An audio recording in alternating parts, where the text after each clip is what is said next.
हजारोंचा जमाव रस्त्यावर उतरला, त्यातील काहींनी तोडफोडीसारख्या हिंसक घटना घडवल्या। सामान्य माणसाच्या मालमत्तेचंही नुकसान झालं।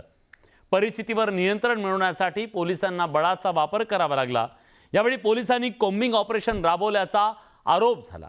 त्याच्याबद्दलचे अनेक व्हिडिओ व्हायरल झाले। या दरम्यान काही आंदोलकांना अटक करण्यात आली। त्यातील सोमनाथ सूर्यवंशी या तरुणाचा न्यायालयीन कोठडीत असताना मृत्यू झाला। त्याच्या मृत्यूवरून विरोधकांनी आता पोलिसांवर गंभीर आरोप केलेत। सोमनाथचा जो पोस्टमॉर्टमचा रिपोर्ट होता, त्या रिपोर्टच्या आधारे काही आरोप केले जात आहेत। सरकारला आरोपीच्या पिंजऱ्यात उभं केलं जातंय। अधिवेशनात हा मुद्दा चांगलाच गाजला। आज राहुल गांधी आले।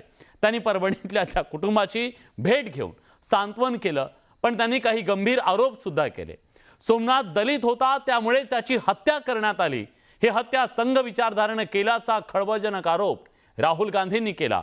पण त्याच वेळी राहुल गांधी जवळच्या बीडमध्ये गेले नाहीत, यावरून आता त्यांच्यावर टीका होऊ लागली आहे। या सगळ्या मुद्द्याबद्दल आज आपण सविस्तर चर्चा करणार आहोत। पण त्याआधी बघूया आज दिवसभरात नेमकं काय घडलं।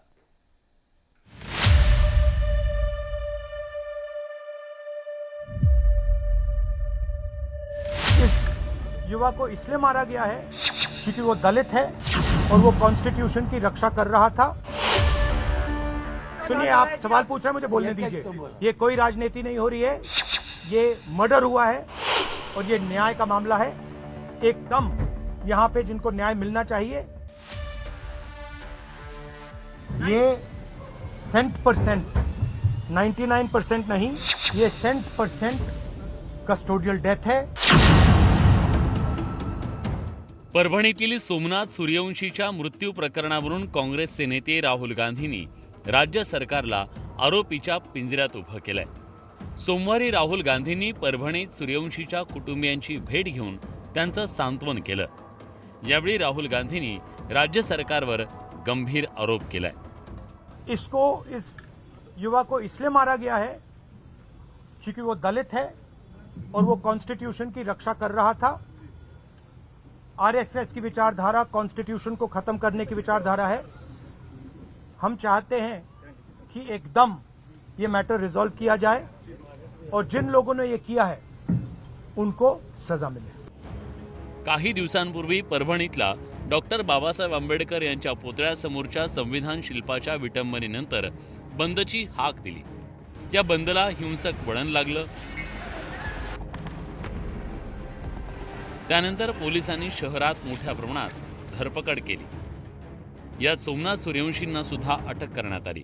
न्यायालयीन कोठडीच्या दरम्यान सोमनाथ सूर्यवंशींचा मृत्यू झाला। लोकसभेत सुद्धा हा मुद्दा उपस्थित करण्यात आला होता।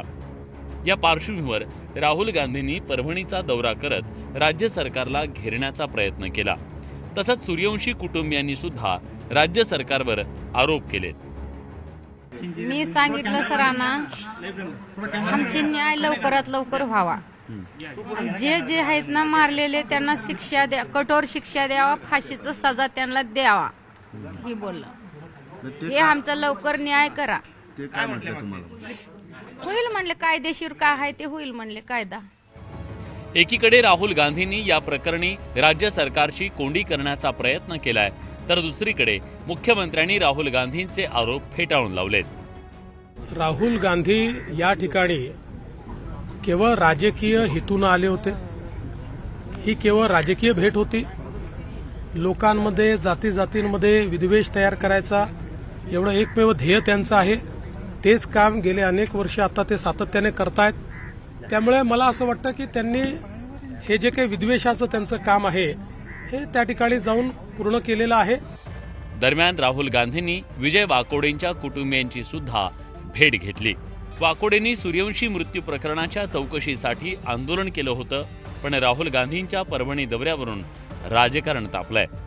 सत्ताधाऱ्यांनी राहुल गांधींवर टीकेची राळ उठवली आहे। कोण गेलं आणि कोण राहिलं त्यांच्यापेक्षा त्यांना पुन्हा त्या घटनेचं पुस्तक घेऊन फिरायचंय। घटनेचं पुस्तक घेऊन त्यांना असं दाखवायचं की नाही आम्ही घटना मानणारे आहोत। हे ड्रामेबाजी करतायत। त्यांना ना त्या कुटुंबाशी काही घेणं देणं नाही। त्यांच्या पक्षाला एक मिळालेला विषय, तो विषय घेऊन ते सगळत बसतात आणि आपल्याला आम्ही सर्व लोकांचे नेते आहोत दाखवण्याचा प्रयत्न करतात। या नौटंकीला जास्त काळ लोक जुमानणार नाहीत। सोमनाथ सूर्यवंशी यांच्या न्यायालयीन कोठडीतल्या मृत्यू प्रकरणावरून गेले काही दिवस राजकीय वातावरण तापल्याचं पाहायला मिळतंय. काही दिवसांपूर्वीच शरद पवारांनी सूर्यवंशी यांच्या कुटुंबियांची भेट घेतली होती. आता राहुल गांधींनी भेट घेत राज्य सरकारला खिंडीत गाठलंय. Bureau report, news 18 Lokmat. दरम्यान सोमनाथ